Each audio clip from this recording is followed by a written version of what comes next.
kaming apat na IR. Ang na-resolve po dito is isa, itong IR number 16234, which is naka-IR po siya sa aming tatlo, Fernando, Carmi, and Randolph. Ang IR po na ito is schedule for customer visit, which is meron na po kami. Ito po siya. Ito na po yung nagawa kong schedule for customer visit po. And na-attach ko na din po siya dun sa IR. Explain ko na lang din po kung ano yung mga remaining IR namin.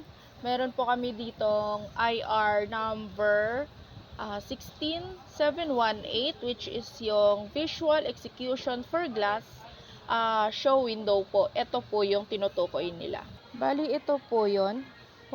Bali na ano ko na po to, humingi na lang po ako ng visual guide dito or yung mga mock-up design para dito para mabago ko na po and ma-REVT ko na din po siya. At yung isang IR din po na hindi pa na-resolve namin, ito is itong 16716, which is naka-IR po siya sa akin. Ito po is yung mga exist visual for pull out to head office po. Bali, ito po is naka-ready na po siya. Waiting na lang po kami sa delivery by counter po para maipasabay namin. Next naman po is itong planner, giveaways for prize, DTF print po siya. Bali, naka-IR po ito kay Randolph with IR number 16719. Bali, ang gagawin na lang po namin dito, may dumating po kasi ditong planner na wala pa pong print. Ang gagawin ko na lang po dito is maglalatag na lang kami sa DTF na naka-meter na po siya with logo, contact number ng store na din po.